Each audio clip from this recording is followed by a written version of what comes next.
আমরা চাই না কোনো বিএনপি নেতাকর্মী আমাদের মামলার মধ্যে পড়ুক, এটা আমরা চাই না। কারণ বিএনপি আমাদের কোনো আদর্শিক প্রতিপক্ষ নয়, কোনো রাজনৈতিক শত্রুতা নাই। বিএনপি ক্ষমতায় আছে, আমরা সরকারকে সহযোগিতা করব। কিন্তু এই ধরনের উগ্রবাদী সমাবেশে বিএনপির কোনো নেতৃবৃন্দ যেন হাজির না হয়, এটা আমি বিএনপির হাইকমান্ড থেকে সবার কাছে অনুরোধ করব। যারা উগ্রবাদী তাদেরকে আপনি আলেম বলতে পারেন না, আপনাদেরকে এখন এটা নিয়ে সিদ্ধান্তে আসতে হবে। আলেম তো আপনিও আলেম, আলেমকে আলেমের সংজ্ঞা কি? যারা দিনের জ্ঞান রাখে এবং দুনিয়াবি জ্ঞান রাখে, যারা সত্য কথা বলে তারা হচ্ছে আলেম, আল্লাহ আলেম। যারা উগ্রতা প্রচার করে, যারা মিথ্যা কথা বলে, যারা গুজব রটনা করে, যারা ধর্ম ব্যবসা করে, যারা সিন্ডিকেট কায়েম করে, এরা আলেম হতে পারে না। এরা গত সরকারের টাইমে একবার হাসিনার তাবেদারি করেছে, সবাই জানে আওয়ামী লীগের তাবেদারি করেছে। আওয়ামী লীগের মন্ত্রী এমপি তাদেরকে মঞ্চে বসিয়ে পাশে বসিয়ে তারা বক্তব্য দিয়েছে, শেখ হাসিনাকে কওমি জননী আখ্যা দিয়েছে।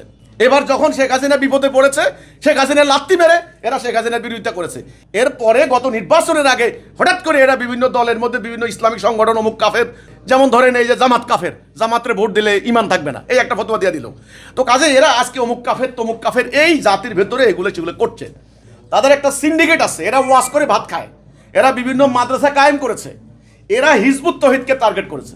তারা আমরা খবর পেয়েছি যে তারা হিজবুত তৌহিদের বিরুদ্ধে এই মিথ্যা হ্যান্ডবিলটা নিয়ে তারা আলোচনা করবে।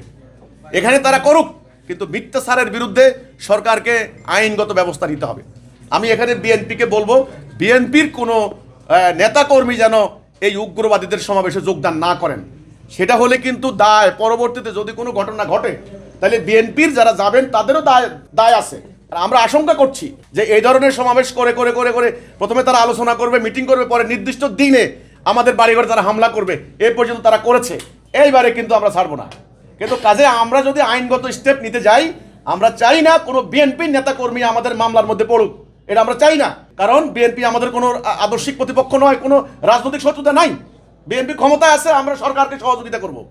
কিন্তু এই ধরনের উগ্রবাদী সমাবেশে বিএনপির কোনো নেতৃবৃন্দ যেন হাজির না হয়, এটা আমি বিএনপির হাইকমান্ড থেকে সবার কাছে অনুরোধ করব। এরা পরিকল্পিতভাবে দেশে একটা অরাজকতা সৃষ্টি করতে চাচ্ছে। আপনি দেখেন বাংলাদেশে কত দল আছে, শত শত দল আছে, ঠিক আছে?